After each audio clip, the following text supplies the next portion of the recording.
53. Questions and answers. The following are all real questions asked to me by readers of this book, and my replies. Is this the same or similar to the white stone of urine, which was popular on the internet a few years ago? No. The white stone of urine was a misinterpretation of the alchemical writings. They took certain metaphorical parts literally, and so were involved with taking the oil of the urine, etc. This would not, and did not, work. In order to make the stone, we have to follow the guidance of nature. To get to the white stone, you say that you need silver and the red stone needs gold. Gold can't be used for both. Silver for silver, gold for gold. No, you cannot use gold for both. How much of the stone, approximately, will there be after the white stage? This depends on how much white salt you gather from the first part. What is the difference, besides strength, of the white stone versus the red stone? The red stone and the white stone are the same in a way, the red stone is just much more powerful. Of course, the white stone transmutes metals into silver, whereas the red stone transmutes them into gold. As for the effects on the body, it is the red stone that can make an old person healthy and fit again, whereas the white stone will cure many diseases but will not cure old age.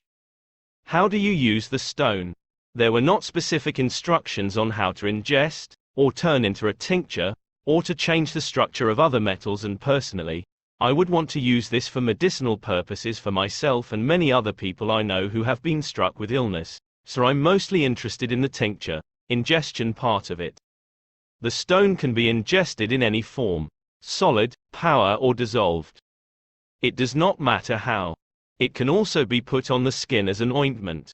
Isn't alchemy spiritual, about the path to enlightenment and the purification of the soul? No. The philosopher's stone is a real, physical object with all the attributed powers, and more. The whole thing about the journey being worth more than the destination in alchemy is only because that in order to do alchemy you must understand the cycles of nature. If you understand these cycles, then you understand how nature works. If you understand how nature works, then you understand something about God. But there are no magical effects just from trying to make it. Certainly it will give you meaning to your life and peace of mind, which you could say is worth more than anything else. I already have a medical condition, implant, pacemaker. What would happen if I take the stone? You will be cured. Any foreign body inside of you will either be ejected or dissolved. What would happen if I fed the stone to my dog? Same effect as on a human. If one is to eat the stone daily to sustain its effects, are we meant to have the process constantly running? No, it can easily and quickly be multiplied once completed. Can my stone, made out of my urine, be used to heal someone else if they consume it? Yes, there's nothing special about whose urine it is. You could even use the urine of an animal. Since the stone is made from urine, will diet affect it? Possibly by a tiny degree, but I doubt it makes a big difference and is not worth worrying about. If you are alive, then your urine will be alive enough to make the stone. Is there a shortcut? There's no shortcut I know of, although I'm not claiming one does not exist. The white stone is the first you get, which is less powerful, and won't keep you from death. It might cure a cancer, but it won't make you immortal. The red stone is the one that really makes you into something special. Why would you not need to eat if you ingested the red stone? This is how the stone works. It provides what I am calling life energy, which is what everything is made of. Any particle can be broken down into this, and then remade into a new element. So when you ingest the stone, you don't need to eat anything else. You now have everything that you need. Your body will convert it into exactly what it wants. When you eat food, this has to be digested in your stomach in an attempt to extract some life energy from it. So we are all living off just a little bit of energy, what we can extract from food, drink and air.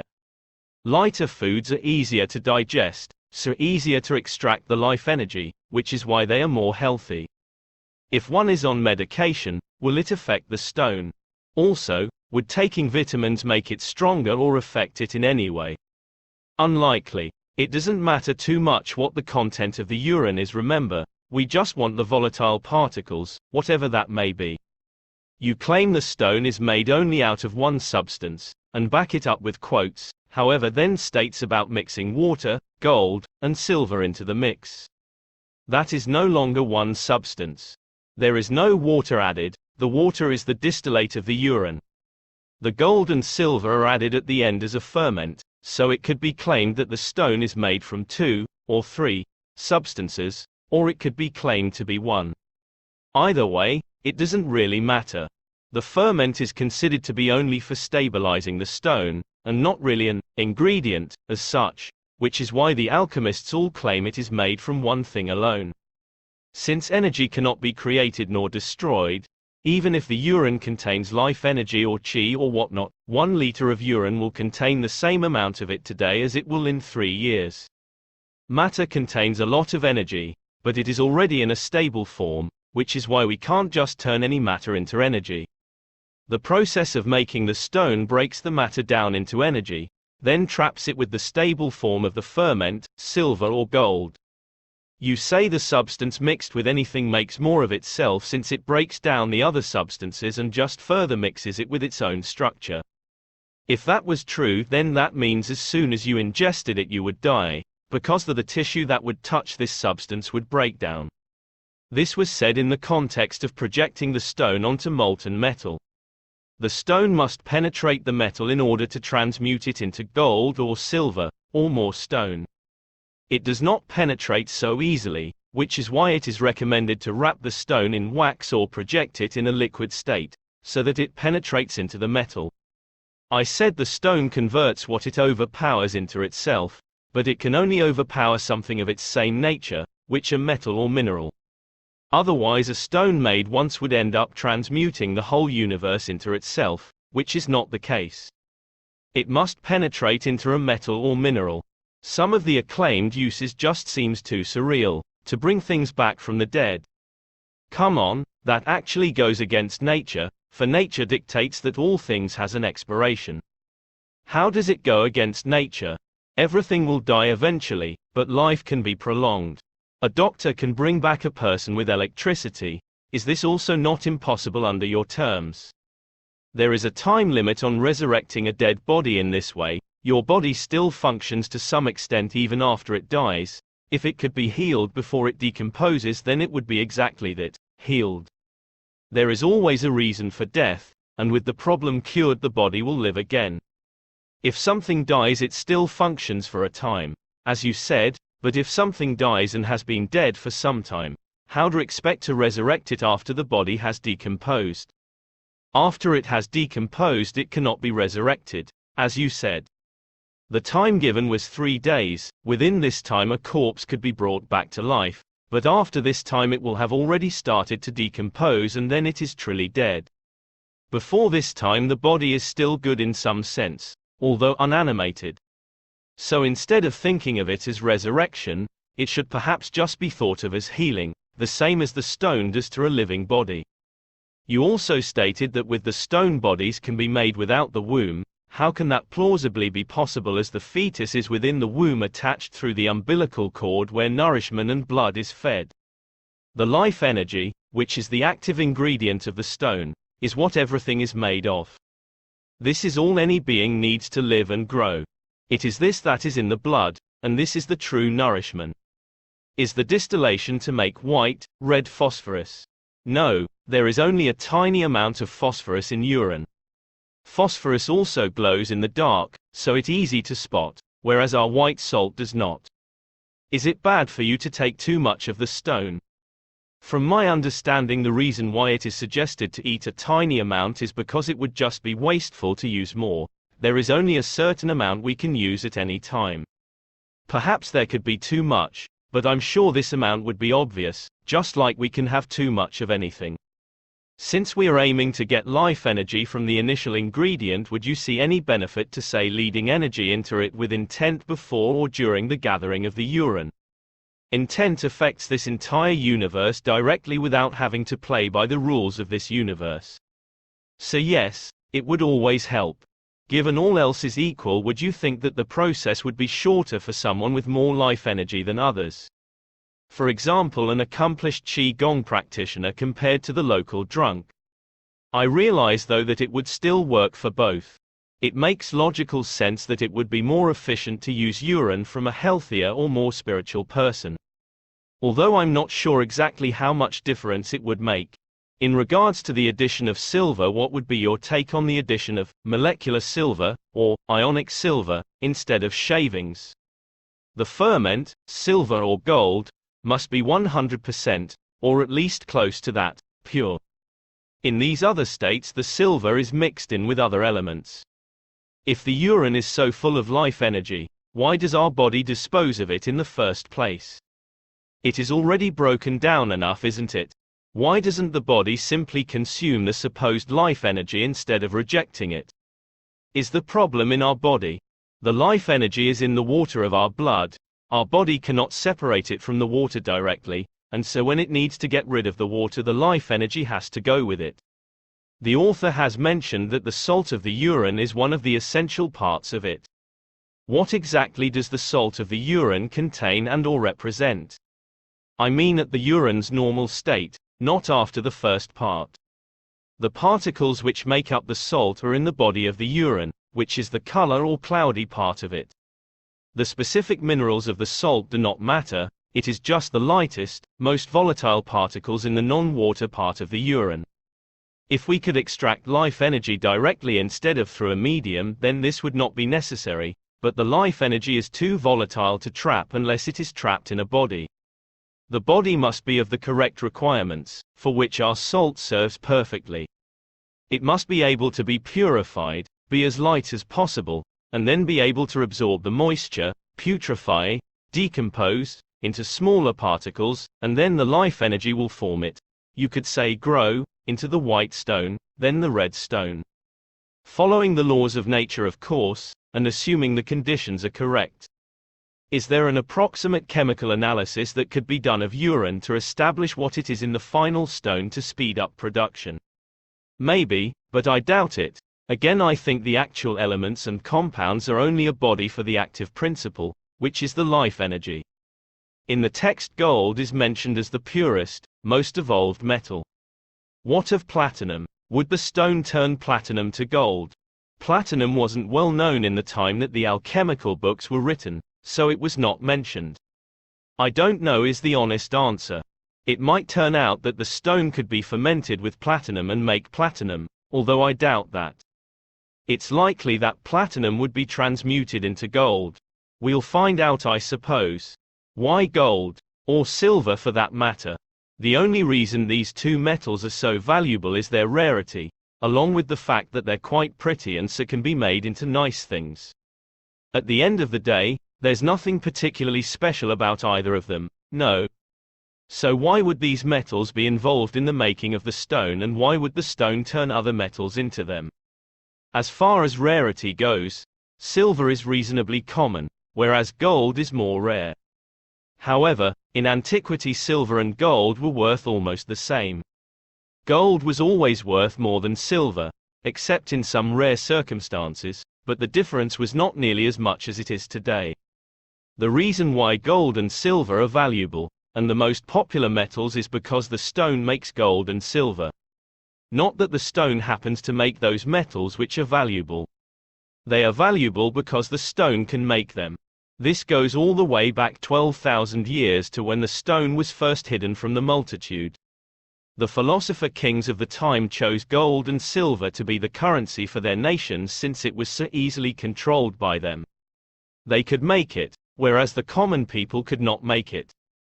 Therefore it was a perfect currency, much more secure than pieces of paper with lots of little lines on them, like we have now. Is there an approximate shelf life to urine? Probably, but you never need to store it as urine, only as salt or distillate.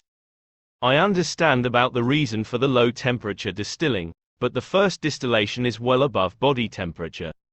Why doesn't that destroy the life force so that all the other distillations are working with liquid without the life force present? The first distillation, during the first part, is only at less than 80 degrees Celsius, which is not yet high enough to destroy the life energy. In the second part, white to black to white to red, You are only circulating the moisture, and so you use heat around body temperature as this is best for allowing the moisture to evaporate and condense. Using 80 degrees Celsius here would mean the moisture would never condense. In the red stage you use high heat again, but now the stone is already fermented with silver, so it can stand the high heat. In the blackness phase, you don't specify exact temperature. Actually, you do not want to follow any set instructions concerning the exact temperature at the black stage, or any stage following. The required temperature is variable depending on the amount of matter, size of vessel, ambient temperature and other factors. You will just need to use common sense to optimize the temperature so that the moisture ascends and descends efficiently. That is so that the matter is continuously watered and dried but is never always dry or always wet. I do not have the time now to perform it. For most of it you are just making sure the heat is at the right temperature, and there are only 4 adjustments of the heat. So that's only one adjustment every 6 months or so. The rest of the time the water bath is just running on electricity, all happy by itself. In the first part of the great work you have to do more, but still it takes 1 week to distill the urine and you have to do this 10 times, so that's only doing something once a week. I think that if I tackled this project I would probably get it right on the 3rd or 4th attempt.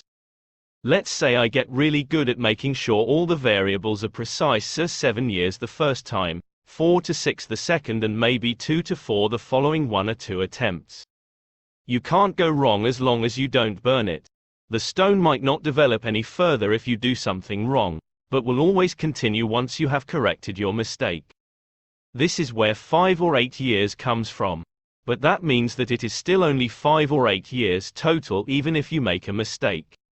As long as you don't burn it, that is, but the old alchemists didn't have electricity and so had to use coals. We are using an electric water bath which has temperature control, so there's probably not too much risk of burning it. How much does it cost to buy all the apparatus? The glassware costs only a few dollars. The retorts are maybe $50.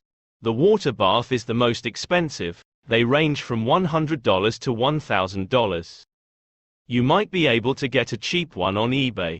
Silver is not expensive. The gold will cost maybe $100 to $500, though you could sell silver you've transmuted to buy the gold. Could I make a few batches in case one goes wrong?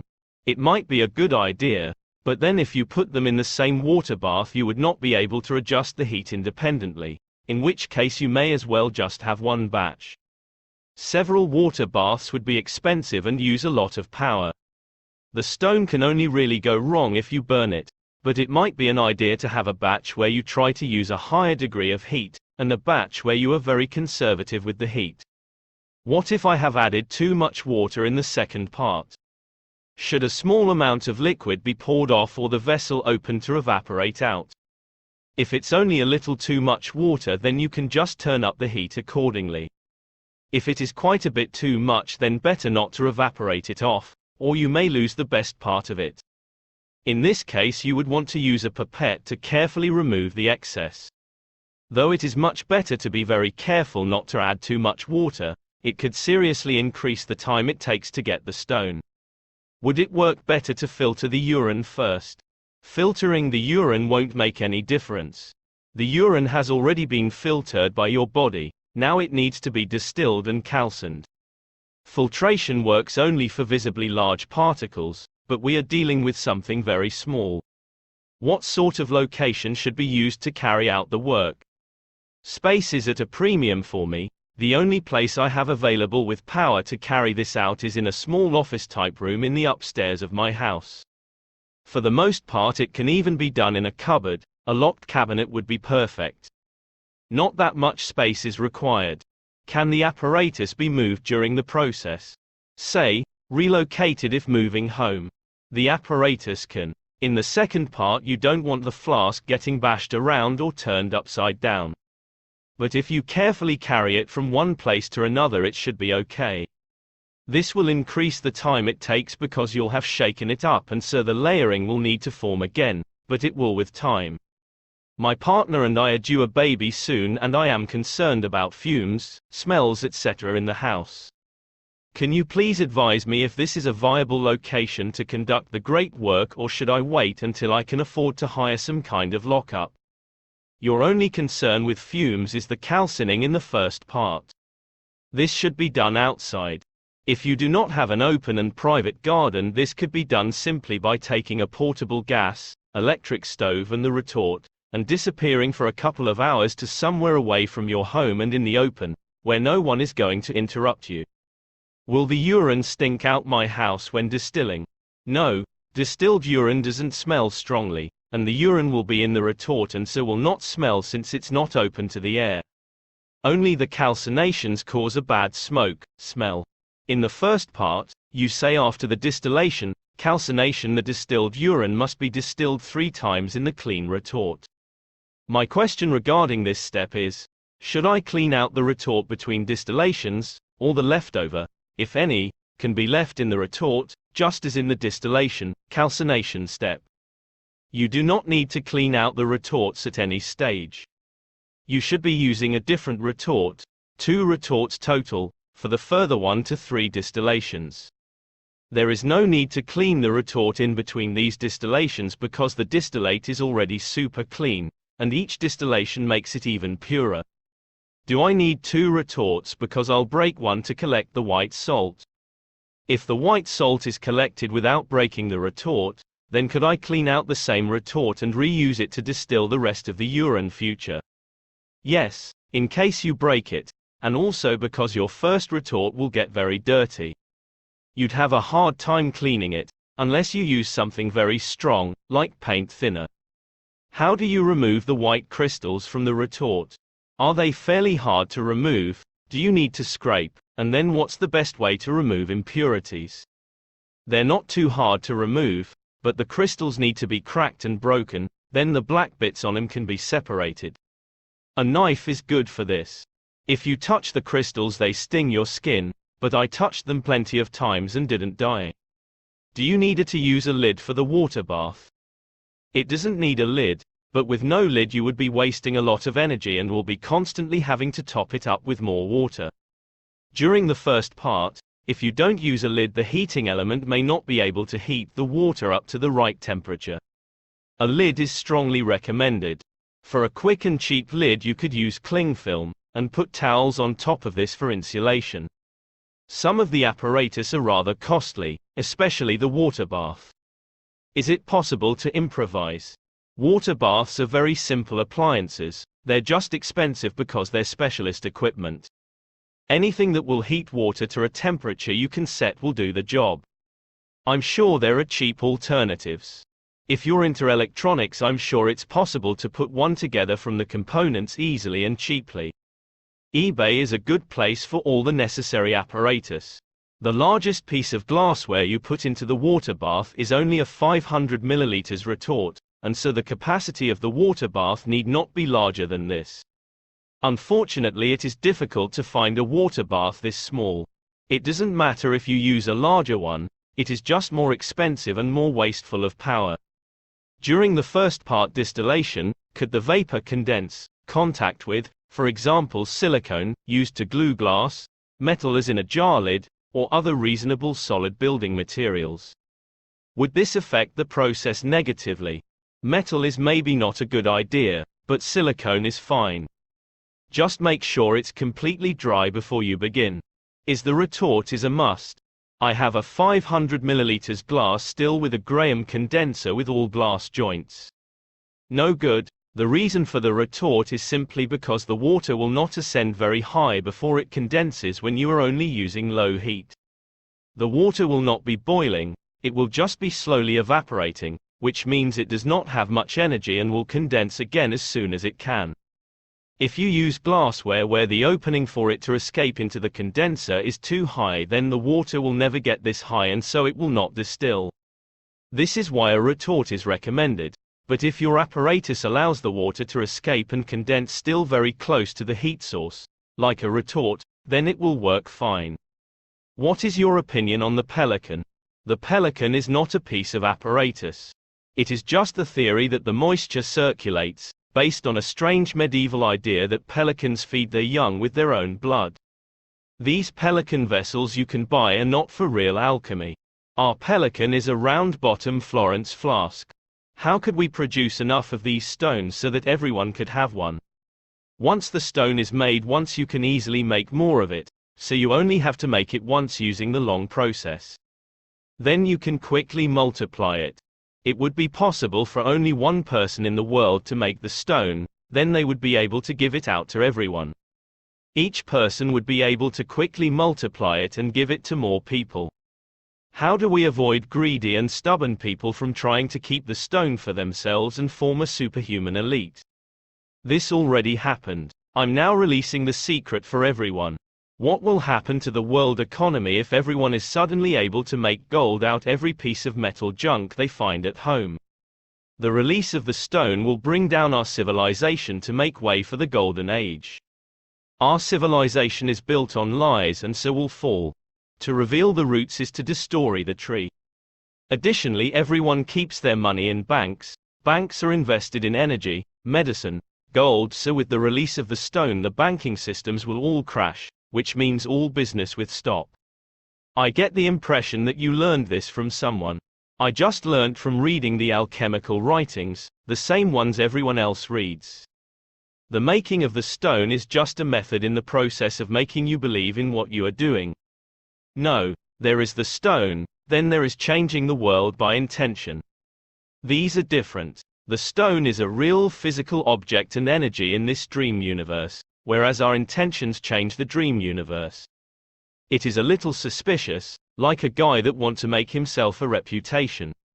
Maybe to sell his future book, or just for fame. I don't care about reputation, else I would have given my name. I only care that people read the book, which is free and public domain by the way. I don't understand the motive to share it with the world. You should know human nature is not love, peace, compassion, friendship. Actually, humans are hateful creatures and always want more money and power. Only when they think they have to steal these things from other people. If people were not worried about themselves and so caught up in things that don't matter, then they would care about other people naturally. We only attack because we think everyone else is attacking us. If alchemists didn't share it, I think it's because they knew it wouldn't work. Or because they knew it would. In the book you said you hadn't actually finished the work, yet the level of detail with regards to the finished product was seemingly precise. Yes, I have read hundreds and hundreds of alchemical texts. They each give a little clue. Put them all together and it's already overkill. I haven't seen it performed by anyone else. But I have got this far on my own and I know it will work because it follows the laws of nature. If it did not work, then we live in a universe where actions do not lead to consequences. I have never been to Mongolia, but I believe that it exists because everything points to its existence. If Mongolia was a lie, then so much of the world, charts, history, etc., would not make sense. So I believe in Mongolia. I have seen evidence for Mongolia's existence even if I have not seen it firsthand. My belief in the stone is the same. I am sure of it, as it makes perfect sense and I understand how it works, and why it works. The universe would not make sense if it did not exist. What makes you certain that this is the right recipe? Perhaps when we try it we'll get poisoned. This is the right recipe. If you're worried about the stone being toxic, then all the person has to do is try first to transmute some metal into gold with it, and they will see it work. No one is forcing them to immediately ingest something without testing it first. It could also be fed to an animal, or given to a plant, etc., to test the effects. What will you do if you find out that it doesn't work as you believe it will? Will you write that you have made it and the process doesn't work? Will you be convinced that it's impossible? Will you try again? Will you expose yourself? If something goes wrong with my stone, then I will start again and let everyone know of this so they can avoid the same mistake. But I am already at the black stage, so most of the danger has passed already. The signs come as predicted. They would not appear in exactly the order as described by the alchemists and then the stone not work in the end. That would make this a universe where actions do not lead to consequences. As I understand why it is working and can see the evolution and the work of nature with my own eyes. My belief has a solid foundation. Nothing will convince me this is impossible any more than I can be convinced that the sun is made of jelly beans, even though I have not been to the sun personally. But that is no argument for the sun being made of jelly bean. Answer. Is the life of a sage really as lonely as it's been said? I expect sages are less lonely than the average person, they just have nothing else to complain about. I'm scared about what will happen to me and my family if there is a catastrophe. In the big picture of things, everyone is going to be so much happier than they are now, and everyone after the event will know and understand this. But before the event there is and will be a lot of fear, since we are always scared of what we don't understand. The stone will enable some people to survive what happens. It is perhaps not the stone itself that does this, or perhaps it is. But the stone enables one to see things how they truly are, both just by understanding it, and also by its direct effects on our body and mind. What will happen? It's kind of up to you. There is not really any benefit to living here on Earth any more than there would be to die and go to the higher planes. So you don't need to feel sorry for yourself or anyone else, or worry about what will happen to yourself or others. It might be scary, but it's worth it. And you can at least appreciate that you are only living through this because you chose to be born into this time, so it was already your choice to experience what will happen. And we can't really save each other. Actually, there is nothing to be saved from, since both options are better than what we have now, because in a way everyone judges themselves, and not only that, but they already made their choice of whether to stay or leave before they were even born here. The only thing to fear is fear itself. Will you begin to distribute the replicas of your stone when you can create them in short periods of time? Yes, but don't rely on me to do this. It might not get to you in time. How does one study alchemy? Web searches turn up all sorts of conflicting messages. Do you have any advice? Study the old books, not the new ones, with the exception perhaps of Fulcanelli. The 16th and 17th century texts are the more easy to understand. Firstly, I'd say to read all the books from my bibliography. Then go ahead and look for more. Be careful about listening to interpretations. If something is true, it has to make sense with nature. This is a natural process. You should be able to understand how it works, not assume it is something beyond you. Most people who don't understand feel this way not because it is too complicated for them, but because it is too simple for them. I'd like to begin the process. Any other tips you have? Everything is in the book. Read it through several times until you fully understand how the process works. Perhaps read the full source of any quotes you found interesting. Then start by obtaining the apparatus, and just follow the instructions. Be patient.